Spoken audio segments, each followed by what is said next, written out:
Hey, what's up, everybody? Good Saturday morning to all of you. It is about 10:42. Good Saturday morning to all of you. Now, probably wondering, why am I doing a video on a Saturday morning here in this living room? Don't I usually do them early on a Saturday or later on a Saturday night because maybe I have my family here? Well, I can say this. My family right now, well, the main family member that I live with is off on a training in the Bay Area for the job. So they're going to be doing that all day from what I understand. Now things could change and they can come back in a few hours, but from what I understand, it's going to be an all-day deal.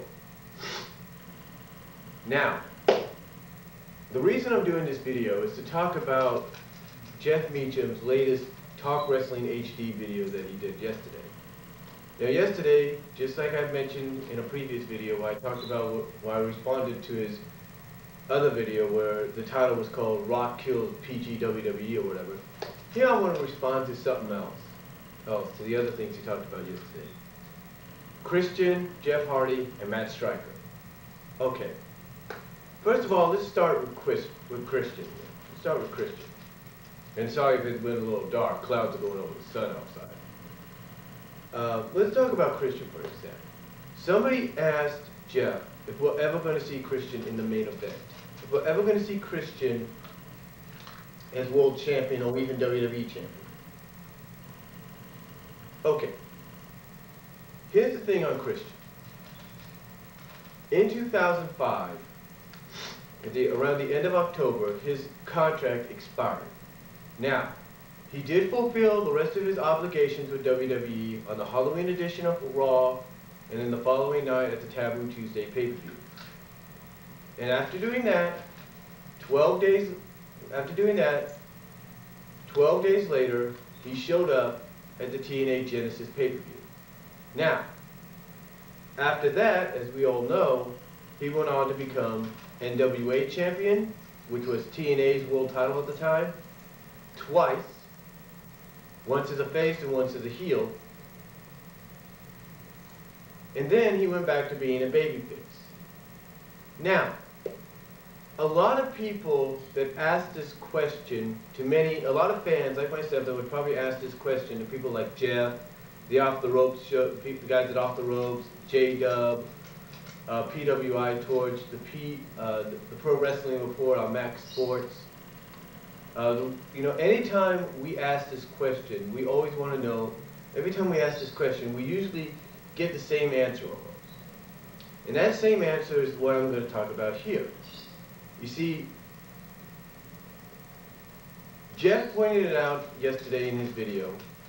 Like I said, everybody that I've mentioned, along with some of the wrestling websites have talked about it. And the thing is, the reason Christian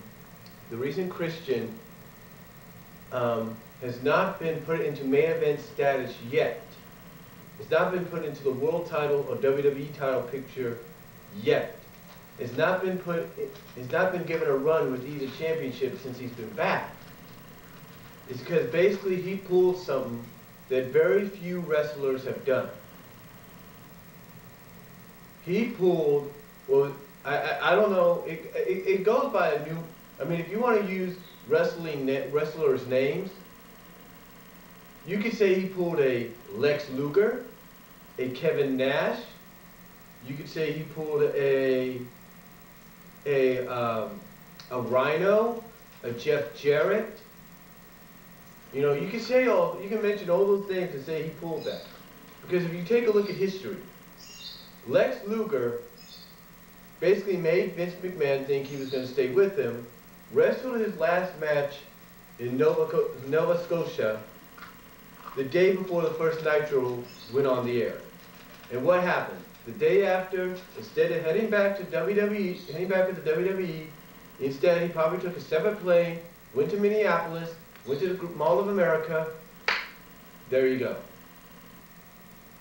End of story.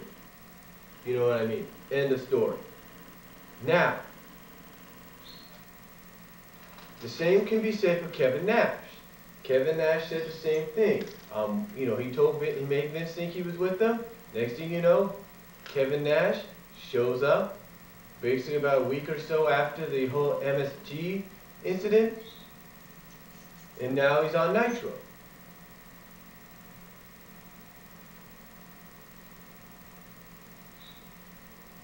And now he's on Nitro. So, go figure. Okay? Same could be said for Jeff Jarrett, maybe. Now, of course, Jeff has said that he worked out the deal himself to where even without a contract, he still got to defend and even lose the Intercontinental Championship. However,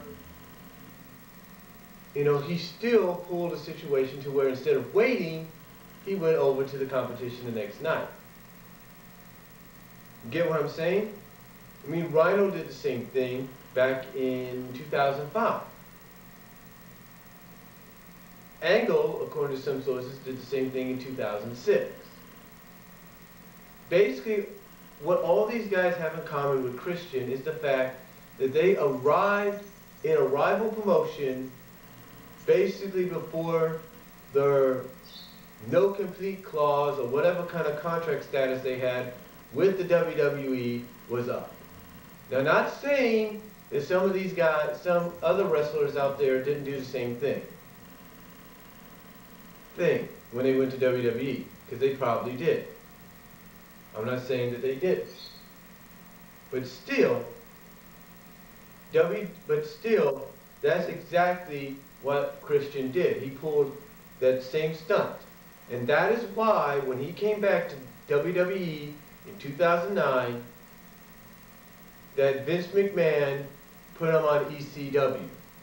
Now some may say that he put him on ECW in its final year, I guess you could say, to teach him a lesson. Not really. You see, ECW is like the next step from FCW. Now, you might say, well, that's still punishment. Well, let me explain. Yeah, Christian was put on ECW, but he was put on ECW for a reason. The star power. And Vince needed a star name to carry the brand because nobody would follow the brand without a major star name. And that's what happened. Christian went there, became the star, became the face of that brand, and twice became ECW champion. Now usually, as we have seen with the likes of a Jack Swagger and some others, ECW champion is usually the next step up to WWE or World Champion.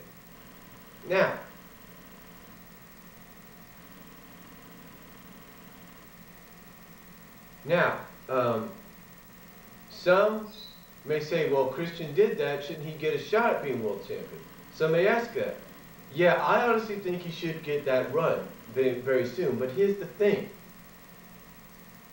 Like I mentioned earlier, and like many others have mentioned, Christian Christian did what he did in 2005, went on to become TNA's top champion twice, and what Vince looks at there is like, and when Vince looks at that, he's like, I'm not going to make this guy world champion or WWE champion just yet. I'm going to make this guy wait. I'm going to make this guy sit it out. I'm going to teach this guy a lesson. That's Vince's mentality. I mean, why do you think Gail Kim hasn't gotten a decent shot at being the Divas champion? Huh? Why do you think she's been regulated to what she is? It's real simple. Because Gail Kim also went to TNA. She went on to become, I think, one-time or two-time champion. And when Vince looks at that, he's like, ain't no way I'm going to put this girl back into the title mix. Or put the title, well, she is in the title mix, but basically, he's basically saying, ain't no way I'm going to make this girl champion again until she learns her lesson. You see, basically in Vince's mind, when you sign with his company, and it's like the first major company you're a part of, you stick with that company no matter what. Whether you like it or not, whether your contract comes up and you let it expire and you go to the independents or you take some time off, you're expected to go back to his company, not anywhere else. That is why Vince has not given Christian that opportunity yet. This year might be different. Same could be said with Gail Kim. This might be their year, but we don't know. But yet we don't know, but we will find out soon. We will find out sooner, probably sooner than later, but still right now, we don't know. But again, that is why, in my opinion, because I voiced the same agreement as everybody else I've mentioned, that Christian has not gotten a shot or run at that with either championship because of what he did. Same can be said for Gail Kim. So that answers that question, which Jeff Meacham, with all due respect, already answered. Now, what about Jeff Hardy and his legal issues? What is TNA going to do, the question is, when Jeff Hardy probably has to go to jail? Well, it seems the TNA has already solved that problem as of 2 nights ago during the Fayetteville, North Carolina tapings for Impact. Now, if you were in attendance there, but you read the spoilers, then you know that there is a new TNA World Champion. That's right, a new TNA World Champion as of 2 nights ago, but will not be made will not officially be televised or made televised-wise until the 3rd, this upcoming Thursday. And the reason there's a new world champion is very simple. Because again, TNA doesn't know what's going to happen. See, the reason TNA put the title back on Jeff is because Jeff, even though he's a heel, the Antichrist of wrestling, if you will, he's recognizable. He's the recognizable name. And people associate champion with Jeff Hardy, I guess, in their minds. That's why they put the title back on him. And to be all honest, this whole legal situation that Jeff's going through, this whole legal situation, the reason it's being pushed back is I believe TNA's making it be pushed back. I think TNA has got the lawyers talking to the people in North Carolina, the federal courts and everything, and saying, look, can you hold it back till then? Can you hold it back to this? Can you hold it? They're basically working out deals. You see, I think, honestly, TNA knows that when the verdict finally is set down, it's not going to be the verdict they want to hear.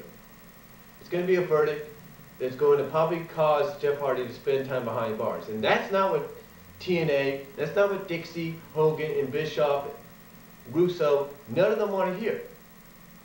None of them want to hear that, but yet it'll probably happen that way. And that is why, within the span of 2 weeks, 2 to 3 weeks, we've had the title change hands twice. And within the span of 2 months, it's changed once, twice, 3 times. To 3 different people.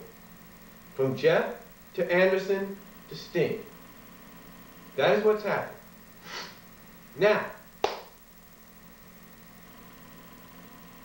that is why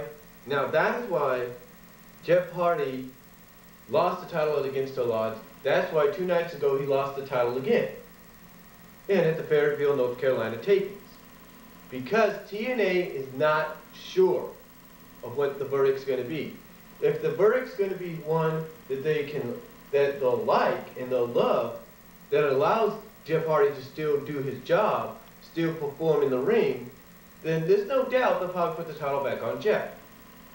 But if it's a verdict that they don't want to hear, if it's a verdict that it's going to cause Jeff to go behind bars, they won't know what to do. And they won't know what to do because the guy that they were hoping to put the weight of the company on his shoulders, on the shoulders of, is going to be behind bars. And they're going to have to look elsewhere. So to me, honestly, like I said, I think TNA's legal team is behind, is I just believe TNA's legal team, in some way, in some capacity, is behind the stalling of these federal cases. I could be wrong, and I hope I am, but I'm probably not wrong, but you get the idea. That's what I think. That's why I believe they took the title off Hardy at Genesis. That's why they took the title off him at Genesis. That's why they took the title off him 2 nights ago. Because they're not sure. Alright, they're not sure. And by putting the title on the person that they did, I guess in their own minds, they're making a statement to WWE that's saying, hey, you think you had this person, now you don't, and look what we've done to make sure you don't get it. Get what I'm saying? Now,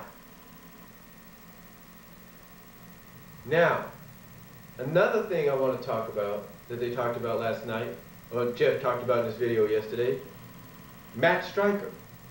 Now, with Booker T on color commentary from SmackDown, Matt Striker has been regulated to the host of NXT on WWE.com, as well as regulated to a color commentator on Superstars. Does this mean Matt Striker could be on the end of his rope in WWE? I don't think so. Matt Striker, to me, is too good on the mic when it comes to color commentating. He's too good. Because you see, Jeff said he was a heel. Not really. Matt Striker is what I like to call a neutral. And what I mean by neutral is he will show some favoritism towards the heels, but he'll also show some favoritism towards the faces. He balances it out. He's a neutral. And I think that's what Vince likes. That's what Vince likes. I mean, that's why he was on SmackDown. When Michael Cole was becoming more of the heel that he is now, was turning heel, and you had Josh Matthews as the babyface. Matt Striker kind of balanced both sides out. That's what he is. He's a neutral. And I believe that if you want him to continue being that neutral, that he's going to probably end up on Raw very soon. Because if you're planning to have a match, or some kind of match involving Cole and Lawler at WrestleMania, then you got to have a neutral person in the middle that's going to keep them away from each other and be the voice of reason. And that should be Matt Striker. So honestly, I don't think his job's in jeopardy. I just think right now they're just waiting for the right opportunity to pull the trigger and put him onto the Raw announce team. That's what I feel they're going to do eventually. That's what I feel they're going to do. So, that's just my thought on it. That's just my thought, and that's just my take on it. I think they're going to eventually they're going to pull the trigger, and they're going to allow Matt Striker to be the neutral announcer on Monday Night Raw. Just like he was on SmackDown, he's going to do the same on Raw. I got the feeling it's going to be soon. Especially after what happened this past Monday night. You think WWE, storyline-wise, is going to take a chance with Cole and Lawler side by side? I don't think so. I honestly don't think so. So, that's what I think is going to happen with Matt Striker. And that's just my response. So, overall, this has been my response to Jeff's video yesterday for Talk Wrestling HD. So, I'll talk to y'all later.